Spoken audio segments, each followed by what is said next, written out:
Hello students. Chapter 1 mathematics के questions मैंने shorts के फॉर्म में रिलीज कर दिए हैं। क्या आपने देखा?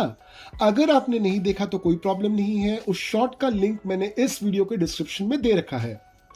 वहां के सभी क्वेश्चंस को सॉल्व कीजिए और उनका आंसर्स मुझे भेज दीजिए दिए हुए ईमेल आईडी पर, ताकि आपको मैं आपका ई सर्टिफिकेट भेज पाऊं।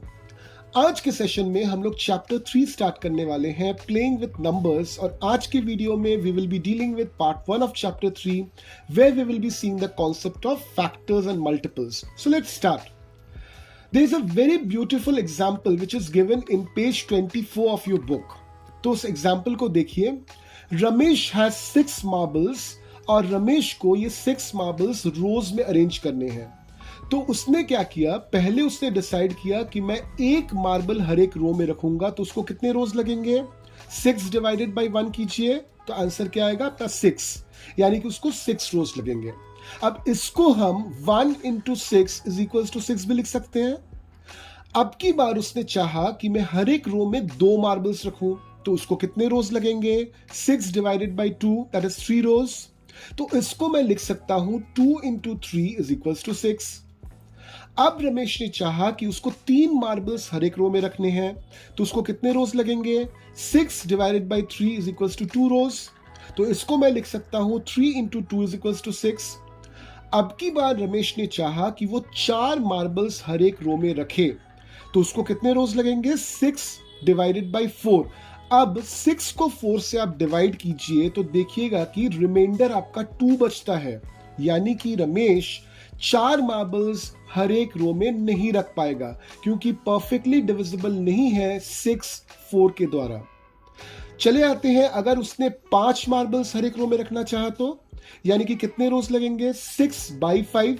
अब 6 बाई 5 भी जब आप करोगे तो रिमाइंडर बचता है 1, यानी कि वही वाला लॉजिक लगाएंगे कि चूंकि रिमाइंडर 0 नहीं है, इसलिए 5 मार्बल वो एक रो में नहीं रख पाएगा।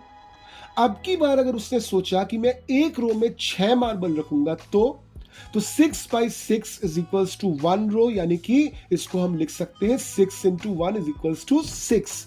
तो अभी तक हमको क्या मिला? 1 into 6 is equals to 6, 2 into 3 is equals to 6, 3 into 2 is equals to 6, 6 into 1 is equals to 6। तो यहां पे जो नंबर्स हैं 1, 2, 3 एंड 6, ये वो नंबर्स हैं कि जिनको हम तरह तरह से मल्टीप्लाई करके रिजल्ट 6 निकाल सकते हैं। ठीक उसी तरह से अगर आप 6 को 1 से या फिर 2 से या फिर 3 से या फिर 6 से डिवाइड करते हो, तो आपका रिमाइंडर हमेशा 0 रहने वाला है।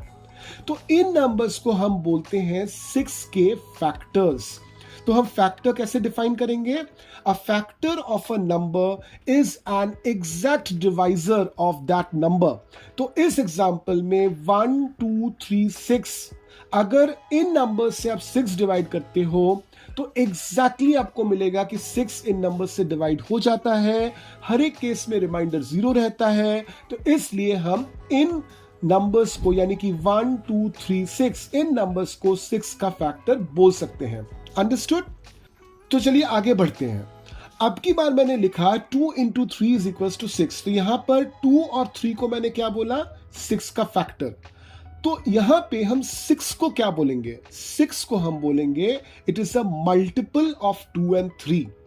तो कैसे डिफाइन करेंगे ये नया टर्म मल्टीपल? हम बोलेंगे अ number is a multiple of its factors. एक नंबर अपने ही फैक्टर्स का मल्टीपल बनता है। ठीक है? तो मान लीजिए अगर मैंने आपसे पूछा कि 8 के फैक्टर्स क्या हैं, तो आप मुझे क्या बोलोगे?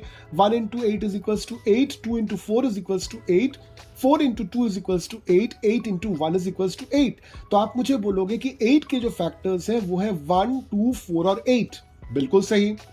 अब मैंने आपको पूछा कि 8 के मल्टीपल्स आप मुझे बताइए।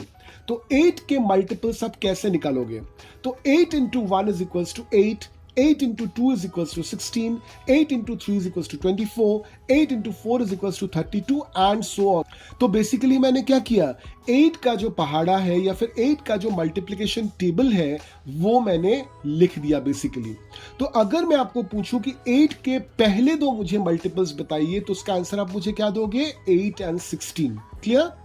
तो बेसिकली अगर कोई आपसे किसी भी नंबर का मल्टीपल पूछता है तो आपको क्या करना है? उस नंबर का मल्टीप्लिकेशन टेबल निकालना है। अब चलिए देख लेते हैं कुछ इंटरेस्टिंग फैक्ट्स अबाउट फैक्टर्स। तो पहला फैक्ट है 1 is the factor of every number. किसी भी नंबर का अगर आपको फैक्टर निकालना है तो आप देखिएगा उस नंबर को अगर आप 1 से मल्टीप्लाई करेंगे तो वो नंबर ही आएगा, यानी कि 1 जो है हर एक नंबर का फैक्टर है। ठीक उसी तरह से fact number 2 is every number is the factor of itself. जो नंबर मैंने आपको दिया और उसका मैंने आपको बोला फैक्टर निकालिए, तो उसके फैक्टर्स में से एक फैक्टर वो नंबर खुद होता है। ठीक है, चले आते हैं फैक्ट नंबर 3 पर। Every factor of a number is the exact divisor of the number. तो मैंने मान लीजिए आपको 6 के फैक्टर्स पूछे, तो 6 के फैक्टर्स आपने क्या निकाले, 1 2 3 एंड 6। तो यहां पे 1 2 3 एंड 6 इन चारों को बोलते हैं फैक्टर्स ऑफ 6।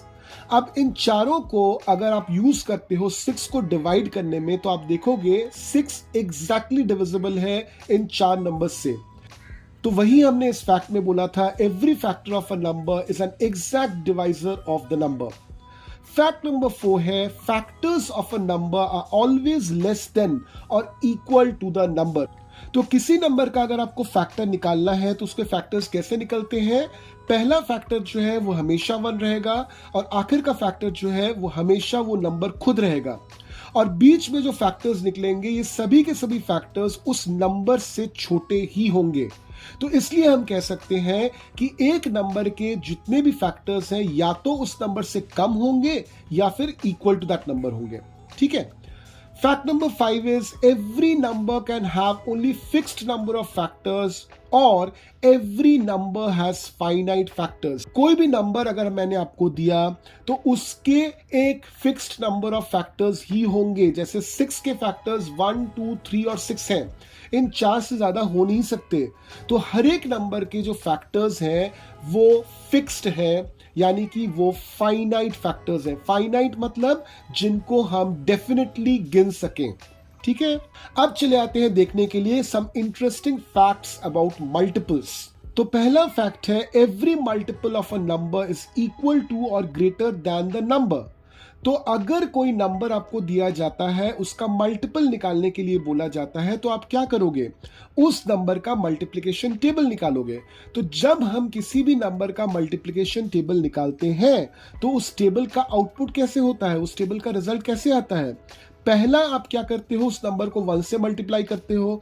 जैसे नंबर को 1 से मल्टीप्लाई करोगे वो नंबर खुद आएगा, वो खुद उसका मल्टीपल होगा। उसके बाद उसको आप 2 से मल्टीप्लाई करोगे, 3 से करोगे, 4 से करोगे और इस तरह से करते ही जाओगे। तो आपके जितने भी मल्टीपल्स निकलेंगे वो उस नंबर से बड़े ही होंगे और पहला जो मल्टीपल है वो equal to that particular number होगा। वही बताया गया है इस फैक्ट में। Fact number 2 is number of multiples is infinite. अगर मैंने आपको बोला 8 का मल्टीपल निकालने के लिए तो आप लिखोगे 8 into 1 is equals to 8, 8 into 2 is equals to 16, 8 into 3 is equals to 24 और इस तरह से आपका ये मल्टीप्लिकेशन टेबल चलता ही जाएगा, कोई एंड नहीं है इसका। तो ठीक उसी तरह से जो मल्टीपल्स आपके निकल रहे हैं उनका भी कोई एंड नहीं है। तो आप बोल नहीं सकते कि इतने ही नंबर ऑफ मल्टीपल्स हैं, यानी कि आप इन मल्टीपल्स को गिन नहीं पाओगे। तो जो चीजें हम नहीं गिन पाते हैं उनको हम क्या बोलते हैं, इनफाइनाइट। तो इसलिए हमने बोला the number of multiples is infinite. तीसरा फैक्ट है every number is a multiple of itself. Obviously अगर मैंने आपको मल्टीपल निकालने के लिए बोला किसी नंबर का, तो उसका पहला मल्टीपल तो वो नंबर खुद ही होगा। तो आपको फैक्टर्स एंड मल्टीपल्स का पूरा कॉन्सेप्ट क्लियर हो गया है। तो चलिए हम आगे बढ़ते हैं और एक नंबर लेते हैं 6। अब 6 के फैक्टर्स क्या है, 1 2 3 एंड 6। अब इन चारों फैक्टर्स को ऐड कर दीजिए, यानी कि 1 + 2 + 3 + 6 कीजिए, तो आपका रिजल्ट आता है 12।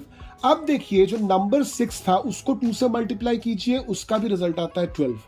ठीक इसी तरह से और एक नंबर लीजिए, सपोज 28। तो 28 के फैक्टर्स क्या होते हैं, 1 2 4 7 14 एंड 28। अब इन सभी फैक्टर्स को ऐड कर दीजिए, यानी कि 1 + 2 + 4 + 7 + 14 + 28। आपका रिजल्ट कितना निकलेगा, 56। अब 28 को 2 से मल्टीप्लाई करिए जरा, उसका भी रिजल्ट आता है 56। तो यहां पे आप क्या देख रहे हो, यहां पे आप देख रहे हो कि 6 और 28 ये ऐसे नंबर्स हैं जिनके फैक्टर्स का addition is equal to twice of the number, isn't it? तो ऐसे numbers where addition of the factors is equal to twice the number is called perfect number। तो यहां पे हम बोल सकते हैं 6 और 28 जो है ये perfect numbers हैं। अब चलिए जरा चेक कर लेते हैं 10 perfect number है कि नहीं। तो 10 के फैक्टर्स क्या हैं? 1, 2, 5 एंड 10। अब इन चारों को जोड़िए तो 1 + 2 + 5 + 10 कितना आता है? 18। अब 10 का डबल कीजिए, कितना आता है? 20। तो क्या 18 20 के बराबर है? नहीं है ना, तो इसलिए हम 10 को परफेक्ट नंबर नहीं बोल सकते। Am I clear? अब चले आते हैं कुछ एग्जाम्पल्स को देखने के लिए पेज नंबर 28 में। एग्जाम्पल्स आप देखिए, बहुत आसान है एग्जाम्पल्स। इन्हीं तरह के एग्जाम्पल्स को हमने कुछ देर पहले सॉल्व किया है, तो बहुत अच्छी तरह से इन एग्जाम्पल्स को देखिए, बहुत आसान है समझने में। चले आते हैं पेज नंबर 26 पे, जहां पे ट्राई दीज दिया हुआ है। यहां पे आपको फैक्टर्स निकालने के लिए कहा गया है फॉर 45, 30 एंड 36। इस चीज को आपको खुद करना है। यहां से मैं एक करके आपको दिखा देता हूं। मान लीजिए मैं 45 के फैक्टर्स निकाल रहा हूं, तो 45 के फैक्टर्स क्या होंगे? 1 × 45 = 45, 3 × 15 = 45, 5 × 9 = 45, 9 × 5 = 45, 15 × 3 = 45 एंड 45 × 1 = 45। यानी कि फैक्टर्स क्या हो गए? 1, 3, 5, 9, 15 एंड 45। ठीक है, बाकी जो दो नंबर्स दिए हैं इनको खुद से सॉल्व कीजिए। चले आइए पेज 28 पर, जहां पे हम लोग सॉल्व करेंगे अभी एक्सरसाइज 3.1। तो चले आते हैं फर्स्ट क्वेश्चन पे। जो फर्स्ट क्वेश्चन आपसे पूछा जा रहा है वो है right all the factors of the following numbers. तो यहां पे देखिए 9 नंबर्स दिए हुए हैं, इनका फैक्टर्स आपको निकालना है। तो सभी को आपको खुद करना है। यहां से एक मैं करके आपको दिखा देता हूं। तो चलिए मान लीजिए मैं आपको 1 का एज करके दिखा रहा हूं, जहां पे नंबर दी हुई है 23। तो 23 के फैक्टर्स निकालते हैं। अब 23 जो है ये किसी भी नंबर से डिविजिबल नहीं है, तो इसके सिर्फ दो ही फैक्टर्स निकल सकते हैं। कैसे? 1 × 23 = 23 एंड 23 × 1 = 23। यानी कि यहां पे सिर्फ दो ही फैक्टर्स हैं, 1 और वो नंबर खुद, दैट इज 23। तो इस तरह का अगर आपको कोई नंबर मिलता है कि जहां पे उसके फैक्टर्स नहीं निकल रहे हैं, तो आप एकदम इत्मीनान से रहिए कि उसके मिनिमम 2 फैक्टर्स तो होंगे ही। एक है 1 और एक है वो नंबर खुद। क्लियर? तो बाकी को आप खुद सॉल्व कीजिए। चले आते हैं क्वेश्चन नंबर 2 पर, जहां पे बोला गया है राइट फर्स्ट 5 मल्टीपल्स ऑफ। अब यहां पे 3 नंबर्स दिए हुए हैं, तो चलिए हम यहां पे सॉल्व कर लेते हैं 2 का C। जो नंबर दिया हुआ है दैट इज 9। तो हमको 5 मल्टीपल्स निकालने हैं 9 के। तो 9 का टेबल्स लिख लेते हैं। 9 × 1 = 9, 9 × 2 = 18, 9 × 3 = 27, 9 × 4 = 36, 9 × 5 = 45। तो पहले 5 मल्टीपल्स 9 के क्या निकल के आए? 9, 18, 27, 36 एंड 45। क्लियर? अब चले आते हैं क्वेश्चन नंबर 3 पे, जहां पे आपको मैच करना है कॉलम 1 के वैल्यूज को कॉलम 2 के वैल्यूज के साथ। तो 3 का जो पार्ट 1 है दैट इज 35। अब 35 क्या है? It is multiple of 7। Second है 15। 15 क्या है? It is a factor of 30। तीसरा क्या है? 16। It is a multiple of 18। चौथा क्या है? 20। It is a factor of 20। और पांचवा क्या है? 25। It is a factor of 50। तो इससे बन जाता है आपका क्वेश्चन नंबर 3। चले आते हैं क्वेश्चन नंबर 4 पर। Find all the multiples of 9 up to 100। तो इसको कैसे सॉल्व करोगे? मल्टीपल मतलब आपको सिंपल मल्टीप्लिकेशन टेबल निकालना है। तो 9 का यहां पे मल्टीपल पूछा गया है, तो 9 का मल्टीप्लिकेशन टेबल लिख लेते हैं। सो 9 × 1 = 9, 9 × 2 = 18, 9 × 3 = 27, 9 × 4 = 36, 9 × 5 = 45, 9 × 6 = 54, 9 × 7 = 63, 9 × 8 = 72, 9 × 9 = 81, 9 × 10 = 90। यहां पे नहीं रुकेंगे क्योंकि इसके बाद और एक आएगा। 9 × 11 = 99। इससे ज्यादा नहीं बढ़ेंगे कि नहीं तो 100 क्रॉस कर जाएगा। तो मल्टीपल्स ऑफ 9 अप टू 100 क्या क्या निकले? 9, 18, 27, 36, 45, 54, 63, 72, 81, 90 एंड 99। क्लियर? तो इससे हमारा फैक्टर्स एंड मल्टीपल्स का पोर्शन खत्म हो जाता है। अगर आपको कोई भी डाउट है बेहिचक मुझे कांटेक्ट कीजिए। फिर मिलते हैं अगले सेशन में, जहां पे हम लोग पार्ट 2 ऑफ चैप्टर 3 करेंगे और हम लोग डिस्कस करेंगे prime and composite numbers. Till then keep learning.